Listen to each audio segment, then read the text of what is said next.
So to hoist the Gatorhead, what did that mean to you? Yes, sir. It was a great experience. I remember seeing guys doing it when I was a little kid. So to go out there with my buddies on the offensive line, this whole team, it's absolutely amazing to take part in that type of experience. 7 games in a row of 200-plus rushing yards. You're not a rigger. I knew that. I'm sure that how big of a deal is that for an offensive lineman? Oh, it's a huge deal, right? Having that kind of confidence in our room, using the offensive line, Coach Atkins, Coach Rakita, Coach Cook, they've done an amazing job with this offensive line. The development's been very clear to see over the past 2 years since I got here from Notre Dame. But it's been an incredible process, right? And we've stuck to that process. Not necessarily being outcome-based, but sticking to the standard and sticking to working as hard as we possibly could in the moment. It's been great to see that happen over the past 7 games. We put a lot of work out there in the field. Even if it's not the past 7 games, that kind of stat doesn't show the amount of work we put into this. Going back to the Clemson game, you guys seem to start to work more 2 tight end stuff, and just some little things changed. Is there some significance to that game? Did you learn anything from that? I wouldn't say much changed. Looking back on the season, I honestly don't feel like we lost a game. I don't know. I've played a lot of football. I've been playing football for six seasons now. This team's done an incredible job. And not only in those games where we may have lost, but throughout the whole process, throughout a whole season.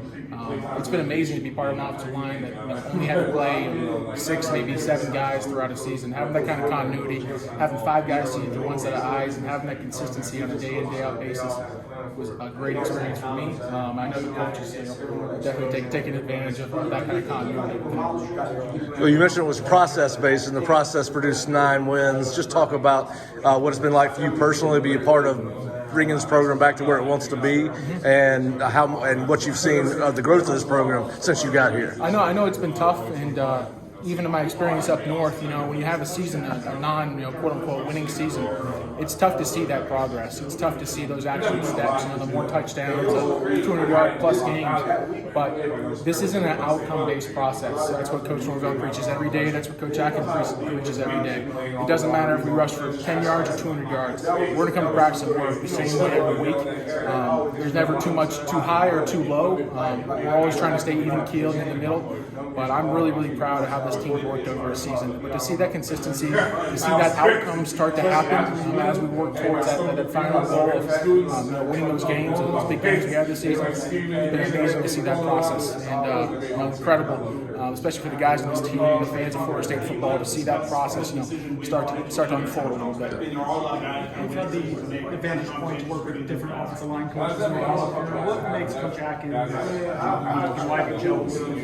I've said this before, but I can't say it enough. When I was in the transfer portal, I ended up, I was recruited by a whole bunch of schools. People were calling my mom at work, people were calling my sister. Like, it was kind of a ruthless world. That's what it still is, at least to my knowledge today. Every coach was promising me something. He was telling me that he needed something at guard or at tackle or at center, wherever it may have been. When I picked up the phone with Coach Atkins, he didn't promise me anything. He told me I had an opportunity. That opportunity to come in, to be here at Florida State, to hopefully gain the trust of the room and make a radical impact on the field. And, some of those other things may come along with it, with the scope and size of Florida State. But that was one of the most refreshing things that's ever happened to me, and nothing has changed since then. Nothing's been promised to me. I haven't been treated differently than any of the other guys. I've had to come in and work and put my best foot forward every single day to get the position I am today. And this offensive line group is extremely attractive to me, especially coming in from the transfer portal, to be able to make an impact. I had a lot of guys, above me when I was back up north that taught me the right way to conduct myself, the right way to handle business, and the right way to play football. And to be able to pass that on to a group of guys, to be able to show them those structures and those systems that I was able to put in place here at Florida State that I took from up north, it's absolutely incredible to see that come to fruition and have some great success this season. If you were handicapping, or if you were an assistant coach and you thought, okay, in 2023, this guy might be ready to take a leap on the offensive line, a young guy that we haven't seen play a lot. Do you have 1 or 2 in mind that you think could really? Well, I think we have a lot of young guys that are taking that leap right now.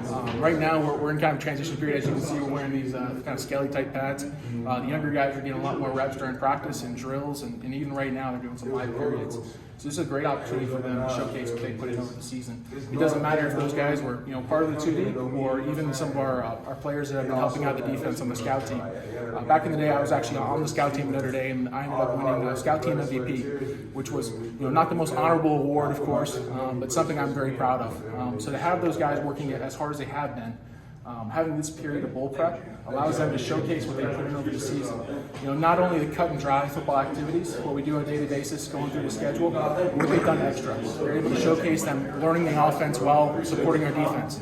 Just a great opportunity for them, and I look forward to seeing who comes to light, who shines, how much work they put in, because that's all going to show up on tape as we watch it this week. How beneficial is it to you? You went through that process of not playing a ton early in your career to learn from older guys like and Darius and Maurice, guys that have been around a long time. How beneficial is it for those young guys? It helped me at least kind of the slow process that started off my career being on the scout team, being a sixth man for a few years at Notre Dame. It helped me understand the game more on a conceptual level, which is what you hope you get from a guy coming out of high school. Offensive line isn't a position that many guys can come in and play their freshman year. It isn't a position that just comes naturally. It requires understanding. It requires these fast twitch muscles, these instant reactions that are built over time and through reps. I've been lucky not to be a rep guy, not someone that's just been beat the crap over the past 6 years. But having that get in between, having solid quality reps like a lot of our younger guys had this season, and learning from older guys like me, Rob Scott, Maurice Smith, Darius Washington, Jazz, and Meach, it's an absolutely awesome experience for them. And all those guys are really bought into helping those younger groups, and that's been the most incredible thing.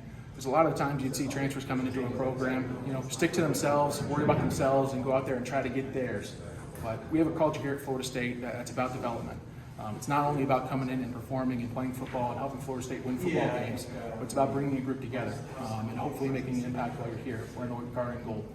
Is there a conversation amongst the leadership and the veterans about pushing through past Game 12 and being present for practice? It means a lot. If you walk through our locker room, you'll see 10-win seasons. That's a big deal. That's a milestone for Florida State, and that's something we're pushing for every single day. So right now, even though we're not getting a lot of the taxing, monotonous type reps in practice, we're getting a lot of solid, good quality fundamental drills and fundamental focus. We've played 12 games. Our offensive line's done a great job, and a lot of groups have too. But we need to take a step back, get back to the basics, and go out there and perform our best as we move into the bowl game. If you were to speak to an offensive lineman or anyone who's entering the transfer portal and asked you your experience, what advice would you give them, and why did it work out so well for you at Florida State? The proof's in the pudding. Look what's happened, at least for me and for a lot of these other guys on the offensive line. Come in here, earned the trust of the coaches, the trust of the players, and made a great impact on the football field. It's been incredible to see this fan base accept a guy. I'm from the state of Florida. I was born and raised here.